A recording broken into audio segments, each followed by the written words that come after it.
The American Speech Language Hearing Association is pleased to welcome you to this online education program entitled A Taste of the Core, Building CCSS-Aligned Vocabulary Skills. I would now like to introduce Jamiko Coleman, Director of School Services at ASHA. Welcome to the program. Hi, Jill, and welcome, Shari Robertson. Hi, this is Shari. I'm delighted to be here today. Before we start, Shari, let's talk a little bit about why we planned this webinar. I know you've got a lot of experience in language and literacy. You worked in the schools and as a special education educator and advisor for over 16 years, and you've done a lot for ASHA members, even recently being recognized with the Annie Glenn Award for National Leadership in Language and Literacy. Can you tell me more about what you'll be addressing in the conference coming up in July? We're going to talk a lot about that and why this topic is so important to you, and what are today's participants going to walk away with to improve their practice? Oh, that's a great question, and one that would typically take a little bit longer than that to answer, but I'll give it to you in a nutshell. So you asked me what my passion is, and you know, as you mentioned, I was a broad-range speech-language pathologist in the schools for many years, and even back then, I was pairing books with my intervention, even before we had research to say that was a good idea. And in the 20-plus years I've been in academia, my focus has always been on translating research into functional applications for those in clinical practice. So for me, it's all about supporting my practicing colleagues. And again, in support of children and their families. And that's what we're going to look at today, is I'm going to have an opportunity to give you just a little taste of what might be happening at the Schools Connect conference, a little taste in terms of some strategies that you can use to develop vocabulary and address the Common Core State Standards as well as intervention goals for IEP. So my goal today really is to provide a little bit of background in this short amount of time and some strategies that you can use tomorrow or Monday, and that's actually exactly the same thing we'll be doing at the schools conference, just not in such a compressed framework. Okay, well, that's wonderful, Sherry. I think that the audience is going to be so appreciative because many speech-language pathologists in schools are looking for ways to integrate the Common Core State Standards into their work with students, particularly as it relates to the IEP. So this is right on time. Why don't you go ahead and start us and take us through the presentation? Oh, thanks a lot. I'm just delighted to have this opportunity to spend just a little time with you today to give you, again, just a taste of the strategies that you can use to build these vocabulary skills. And as you mentioned, we're going to look at both how we can look at addressing the Common Core State Standards as well as your IEP goals and skills that we typically need to target when we're working with children with language and learning disabilities. So here are the disclosures that I need to make sure that you know about. Number one is I am a professor of speech-language pathology, and just so you know, I work in a university that is in the town of Indiana and the state of Pennsylvania, if you wonder what an Indiana University of Pennsylvania is. Now, financially, I do own a company, Dynamic Resources, and some of the resources that I'm demonstrating today are or referenced today as well, are published by my company. And there's an easy answer for that. It's copyright issues. I am able to share those materials because I don't have to worry about copyright. But there will be other materials that I will be sharing as well. I just can't share them, demonstrate with them in quite the same way. Non-financially, I do have numerous articles and book chapters related to literacy development. And I am the 2018 ASHA President-elect. So those are the things you need to know about me in terms of disclosures. And the learning outcomes, just so you know, what we'll be working on today is my goal, and again, just a very short amount of time, is to implement 2 evidence-based strategies that you will be able to use to support Common Core State Standards for children in grade 2, and the same thing for grades 3 to 5, and to link these with IEP goals. Now, I will tell you right now, there's actually a few more than 2 of each, but what my goal is to give you some ideas that you can use right now, right away. Now, if you're listening to this webinar, you probably already have a pretty good idea of the Common Core State Standards, but just to put everyone on the same page, just to kind of bring us up to speed, they were developed by the National Governors Association, and they've been adopted by a large majority of states. And even those states that have not addressed the Common Core State Standards or not adopted them have created similar standards of their own. And if you look across even those states that haven't adopted formally the Common Core State Standards, many of the skills are the same. And that's not surprising because many of the skills are the same that are what will be useful in helping students become college and career ready. So many of the same skills especially in the communication area, are the same ones, whether they're on the Common Core State Standards or state developed standards. So some of the things that we'll talk about today will be useful for you even if you are in a state that has not formally addressed those. Now, we'll be specifically focusing on the communication standards related to Common Core State Standards. And as you see here, these are the ones that are lumped under communication.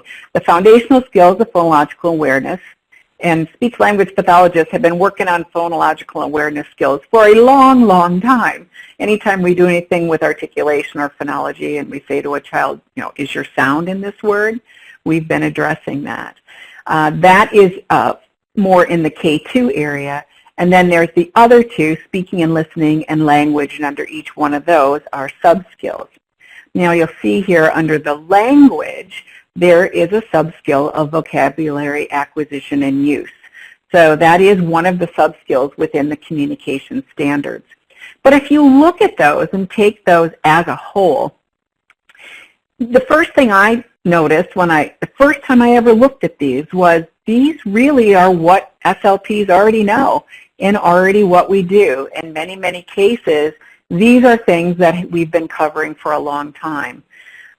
My mom, who is 90 years young, is a retired SLP, and she was addressing many of the things that are in the Common Core State Standards as a part of her practice all those years ago. So as I say all the time, this is what we know and this is what we do.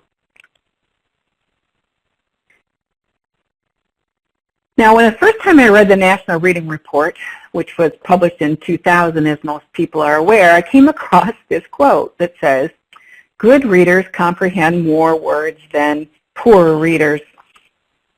Now, this is probably not a very charitable thought, but the first thing I thought when I read that was, well, duh, of course good readers comprehend more words than poor readers. We know that, in fact, vocabulary plays a critical role in academic success in reading. In effect, readers have to be able to make sense of the word they see, so they look at a series of letters. They have to be able to look at that series of letters, be able to decode it, and then compare it to the words that they've heard, which is their oral vocabulary.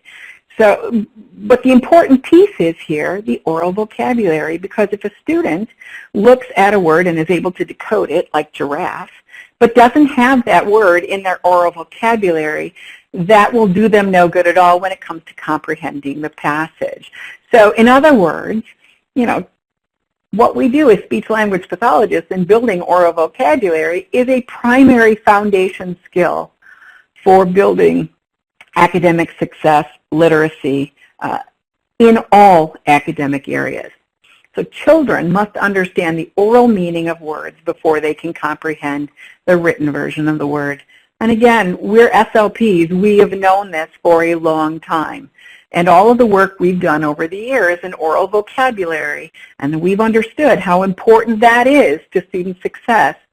Now it is actually codified in Common Core State Standards and a number of other reports, including the National Reading Report. So I tell you all that to reassure you that you don't have to work harder to support Common Core State Standards and your IEP goals at the same time. You just want to do it deliberately so that you realize that when you're targeting perhaps this state standard, you can also target this IEP goal and vice versa. So what my goal is today is to show you how you can do that. And before we jump into strategies, I do want to mention one more thing. As we noticed earlier on in one of my previous slides, there is a sub-skill in the communication area of the Common Core State Standards that is labeled vocabulary acquisition and use. But there are many skills linked to vocabulary that are embedded in the core standards that are labeled something else, under speaking and listening, under some of the other areas.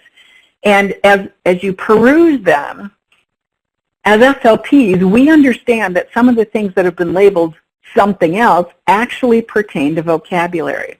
And so for me, it's important for me to be able to pull those out, kind of put them in categories that make sense as I think about addressing them for IEP goals. So what I'm going to share with you in the next 4 slides are 4 groupings that make sense to me as an SLP, and how these skills that may not be labeled that way really do address vocabulary. So we're going to look at these across K-5. So this is the first one that makes sense to me, is being able to understand, comprehend, and use a variety of words from a variety of different semantic categories. So there are skills related to, understanding nouns, verbs, adjectives, adverbs, prepositions, conjunctions. All of those semantic categories, to me, I'm going to lump that kind of under one topic area, all important, but they all actually address vocabulary, as they understand how that word, that vocabulary word, functions in both oral and written language. The second area has to do with grade level vocabulary and content. So again, by my groupings, these are things like being able to figure out a word that I don't know, but really understanding the word itself, not just it's a noun or a verb, but understanding the words that have to do with the content in my grade. This also pertains to multiple meaning words, also being able to use context as a clue to figuring out meaning. So the first category is kind of those semantic categories. The second one has to do with actual grade level vocabulary and content. The third overarching area, it has to do with morphological skills, and it's not labeled this way in the Common Core Standards, but everything that has to do with root words, affixes, that should actually say affixes, prefixes, and suffixes, make that up. But working with root words, compound words, affixes, that is a critical, large part of the area under vocabulary acquisition and use. It really, most of it, or a large part of it, actually deals with morphological skills. And, as SLPs, we've been working with morphology a long time, way back from, your first language development class, when you learned about, form has to do with morphology, syntax, and phonology. All of those things are things we know. Then the fourth area has to do with word relationships, and that has to do with how words work together, categorization, shades of meaning actually as synonyms, opposites, literal and non-literal language, figurative language, those kinds of things, to me, all kind of lumped together. And again, I point this out because I want us to not just focus on the vocabulary acquisition and use, but where vocabulary is scattered throughout the Common Core Standards. So now that we've done that little bit, I'm going to quickly segue into giving you these strategies that I hope will be useful for you in your clinical work. So we're going to start off with K2 vocabulary skills, and what we're going to target in this short webinar is prepositions. So here's some activities that we can look at for prepositions that target both Common Core Standards and IEP goals. Now, if you know anything about me or you've ever heard me speak, we always start with a book, children's books. So anytime we use a book in intervention, we are providing a natural context for vocabulary learning, both in the oral mode and in the written mode. And I love, this is my favorite, one of my favorite studies was done in 1998 that says children's books contain approximately twice as many infrequently used or rare words as even conversations among college graduates. And that's a really powerful statement. If I had time today, I would read you one of my favorite books that kind of demonstrates that, called Falling for Rapunzel by Leo Wilcox. And it is a book that targets age 2 to 8. And it has these amazingly complex words in it, like, amorous and flattened and terrific words along with a large amount of figurative language, plus it's fun. And the important part of any book is to provide a motivation to read, because the National Reading Report tells us that is as critical as all of the other skills. So having said all that, we're going to start off looking at an activity to deal with prepositions of place. And we're going to start with a book, Run, Turkey, Run. Now, again, this is a book that is published by my company, and I use it because I can in this context. But there are many books that you could use that have to do with prepositions. But this is a particularly good one because it allows a lot of language targets to happen while you're involved in the book. So here's the cook, and he says, it's time to cook the feast. And the cook looks for a turkey to put in his pot. And of course, you could start the conversation with, how do you think the turkey's feeling about that? And I wonder what the cook is thinking about. And then here we can add interactive reading. So now we've got the children involved in the story, because their job is to say, run, turkey, run, run, run. And there goes the turkey off to who knows where. Now there's the turkey. He is hiding on the roof. And if you look at the book, you can see there that he is hiding way back there on top of the roof. But then we also have over here the word on, which is on the stump. So we've got print awareness going on. Lots of things happening in this book. But the cook cannot find that turkey. So now we could actually make a prediction. Wonder what he's going to do next. Well, he's headed to the barn looking for a turkey to put in his pot, and we all yell, run, turkey, run, run, run, run. I wonder what the turkey is going to do next. Well, now the turkey hides under the wagon, and again, you can see the preposition, the word is under the wagon, just like the turkey. So you can see the pattern of this book as it moves along, and eventually the turkey hides behind the corn stalks, he hides in the rain barrel, he hides beside the tractor, all using the same pattern. Lots of interaction, lots of other language targets, but here we have the prepositions. Now, just so you know, no turkeys were harmed in the making of this book, and the cook never does catch the turkey, and he ends up making corn for the feast and invites the turkey to enjoy the feast, not be the feast. Now, here's how this particular book extends the activities beyond the book. So this actually comes with stick puppets that you can then take the turkey and, act out the story, put the turkey under things, and then the cook comes looking for him and put him on top of an inn so that he can work on prepositions of place. It also comes with these story cards. These are actually flashcards that come apart. So you can retell the story.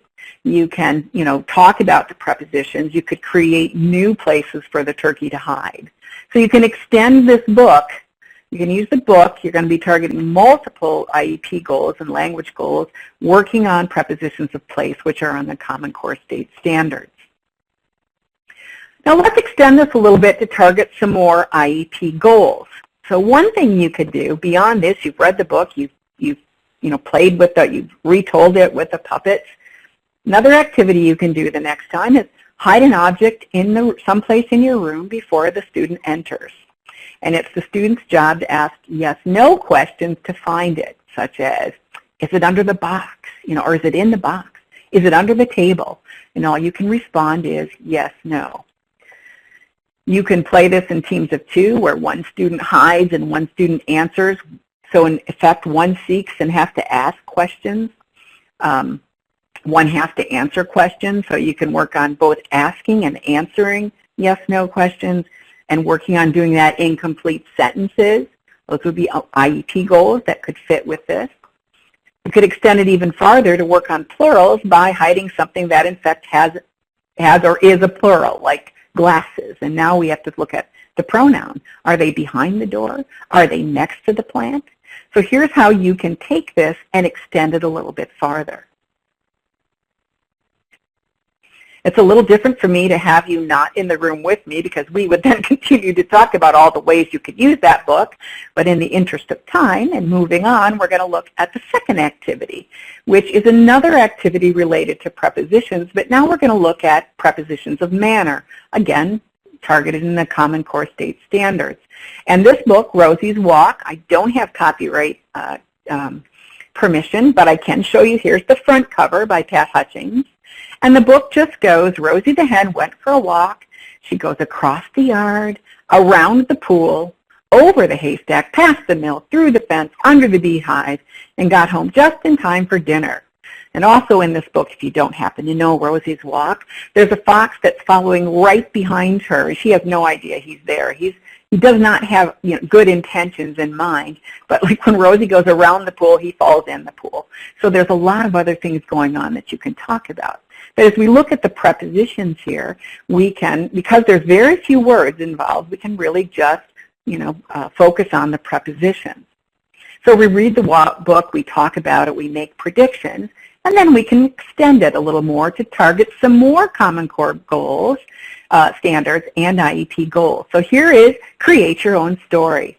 So the goal here is now we've provided a template for the student to become the author of the story, to add in the appropriate nouns, and make your own story. And you can have a student either write the words in or just dictate it to you, either way, but now they are having to think about something that you could go through and something you could go across and something that, down and over and around. So here's an example of how that might look. So the story becomes now, Rudy the cat went for a walk through the cat door, across the grass, down the driveway, over the car, around the tree, and under the bridge, and got home just in time for cuddles. So here we've extended it.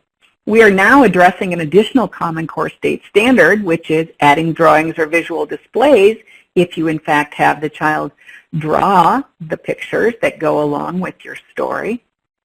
So just by that, we're addressing another Common Core standard. If you want to go another step farther, you could add adjectives to the story. So make another box where they can add an adjective. So Rudy the gray cat went for a walk. He went through the little cat door in the short grass. By doing this, again, adjectives is another Common Core State Standard. As I talked about a little while ago, it fits under that, the different categories of words. But by doing this, we are also, IEP goals, we can work on those that increase mean length of utterance. And we know anytime we add things like adjectives, we are increasing the complexity of the sentence and lengthening it. Helping understand sentence structure, both oral and written, by the student now becoming the author and choosing the words that go in there. And retelling stories can be part of that. But let's extend it even one more. If we add now opposites, and use a word that's an opposite of the adjective that you've already used, we are targeting yet another Common Core State Standard. And when we do this, we're then going to ask, so does it make sense when when it's the opposite? And can I draw the story both ways? So for instance, Rudy could become a white cat, which is as close to opposite to gray as I could get. He could go through a big cat door, but how big could it be to fit in, a regular door? And I don't know, down at the end, chili cuddles, I don't know if that one makes sense or not. But again, you could do that because now we're working on opposites, more adjectives, and if you want to really get crazy, you could then do that with synonyms. So change the adjective to a synonym. So a synonym of big, enormous, or magnificent. Again, this is going to target more Common Core State Standards and IEP targets. So just this one activity, you can target multiple IEP goals and your Common Core standards. So now let's move to looking at activities to target 3 to 5 standards and IEP goals. And we are going to look specifically at the area of morphology. Now, just a little background on morphology. Since the National Reading Panel came out, and at that point identified vocabulary as one of the 5 areas that were critical to reading success. There's been quite a bit of research looking more specifically at what parts or what things related to vocabulary are really going to help us get to where we need to go. And morphology has rightly so received a lot of that attention. And what we're finding is it really is a critical piece of moving vocabulary forward. And that learning word parts is a much more efficient and effective way of learning a complex word, rather than trying to memorize meaning, spelling, and pronunciation all in isolation. But studying the parts of word really helps a student grasp the whole idea rather than just pure memorization. And this is Shari talking. Given the typical profile of most students with learning language disabilities and the role that morphology, we know as SLPs, the role that morphology plays in language, any strategies that improve morphological skills could be included on an IEP. We know that morphology plays a huge part in vocabulary, and vocabulary is a critical piece of language and learning and success academically. Now, I'm only showing you this slide just to give you an idea of why I'm kind of passionate about morphology. The point of this slide is to show you that morphology really links for a student. When we look at a single word like sign, it links the meaning, it links orthography in terms of spelling, because once they learn the word sign, anytime they see it, they don't have to relearn how to spell it. They realize that that stays consistent even when the vowel sound changes. And when I talk this summer on this topic, when I have 3 hours, we'll spend a little bit more time on looking exactly at how that happens. But for now, I just want you to see how critical that is, that morphology is to all areas related to orthography, semantics, and phonology. So let's move on quickly to the activities that I'm going to share with you today, just 2 activities for morphology. There's a lot more, but we'll start with these today. And one is just to look at words and roots. Now, there's a couple books here I have up on the screen. I don't have time to go through a lot of books because of our time constraints today, but there's several books that you could use to introduce this. But we're going to start off with the most basic skill, which really is identifying roots of words and affixes of words. So I call this roots and branches when I work with students, and many other people do as well. So what the goal here is, or what the methodology here is, you're first going to create flashcards with root words, base words, and affixes, so a variety of those. And the student's job is to make multisyllabic words from the roots and the branches, so as many as they can. And you can modify this activity for use with individuals, with small groups, with large groups, with learning teams, however it works best for you. You can even do it in a large group classroom setting. And eventually your goal will be to have students create their own sets of cards and then challenge one another. So this is how it might look. These are just my representation on screen of what your index cards might look like. They would be separated. But here's some prefixes, some root words, and some suffixes. And I'm hoping you're right now looking at this and trying to figure out how many you can make, like, disrespect, disrespectful, respect, unhappy, playful. How many can you make by just moving around the root words, the affixes, and the prefixes? And the important piece is to take them apart and put them together so that they can see how the words can be built around these building blocks. Now, if you were really creative, a real dedicated teacher, SLP, you might create something like this in your classroom. But who's got time for that? Don't do that. Do something a little more down to earth. This is my suggestion for how you might manage this that makes a lot more sense. Plus, free or cheap materials. So I love these divided buffet plates so that you can put the roots in one, the prefixes in one, the suffixes in one, and then you can kind of keep everything contained. But again, this idea of taking words apart, putting them together, is a critical first step in morphology. So now let's move on to the second activity for 3 to 5, which has to do with word study. So once you have students that are getting the idea of how words can be put together, taken apart based on affixes and roots, let's move on to a more advanced activity, which has to do with really studying how that works. Not just trying to come up with words, but trying to figure out how they work together. So this, if you've ever seen me speak, I almost always show a SEEP. A SEEP means STEM, examples, explanations, and picture. And all this takes is a piece of paper that you divide, you fold into quarters, and then you unfold, so it makes for you these natural columns, and you put the STEM, examples, explanation, picture at the top of each one.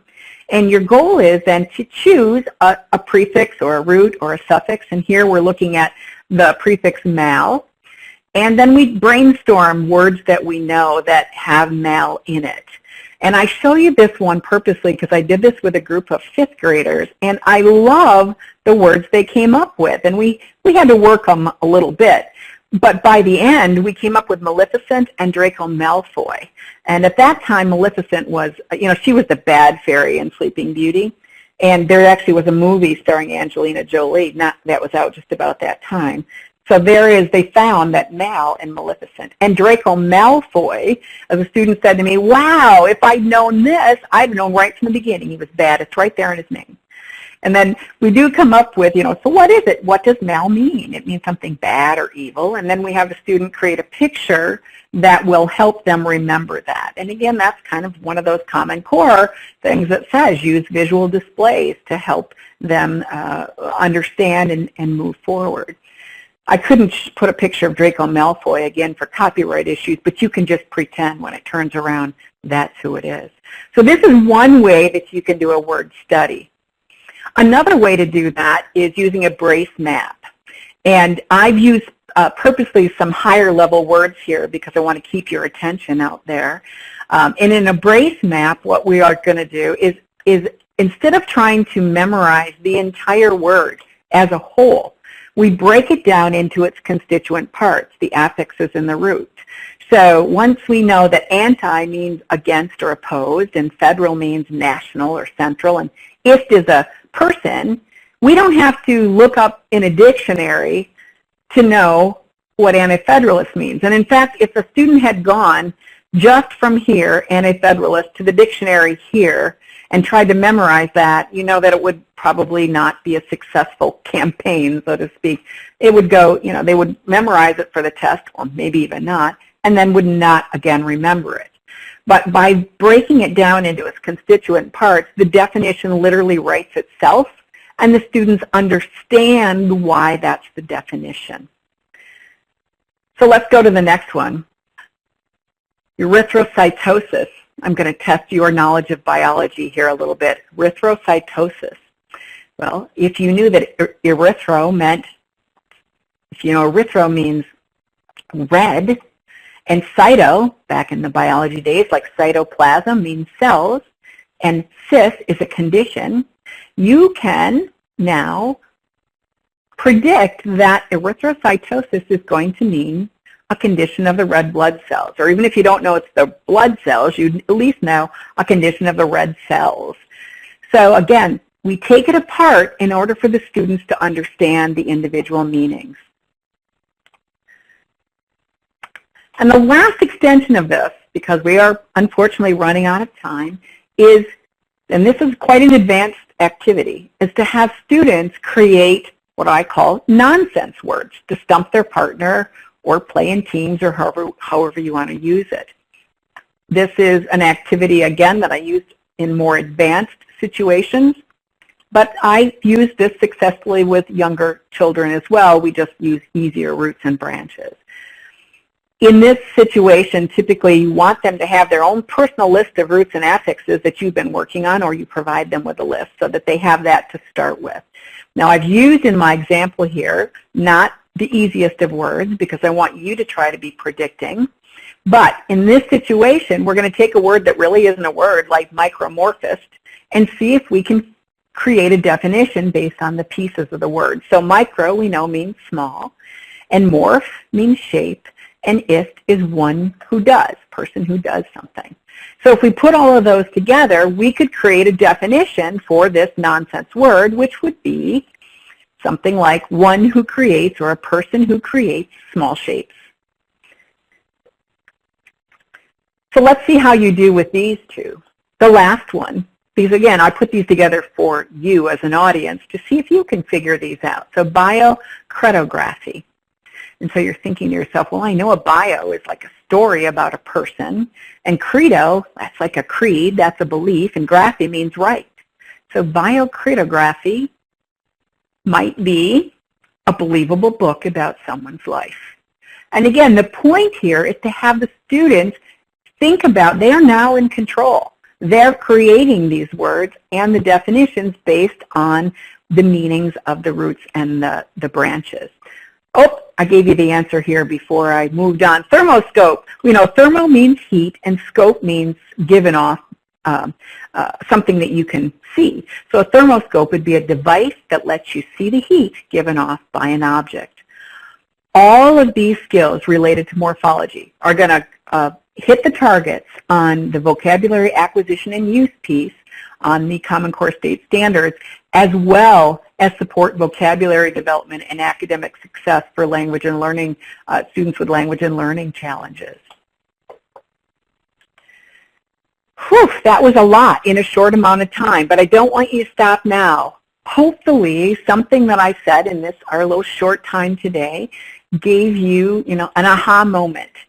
Something that you think, wow, I have a student that I could try that with. So I would encourage you to choose one strategy from this mini seminar to implement in your professional setting next week. And also to consider how you might add a book to current strategies that you are using to facilitate both oral and written vocabulary. Just by that one step alone, you are moving forward in addressing both the standards and your IEP goals. Plus, we want students to learn to love books. That's one of my credos, is it's important that students think about books as something they want to do. And then just making a conscious effort to link your IEP goals to the Common Core standards related to vocabulary, or in honestly anything.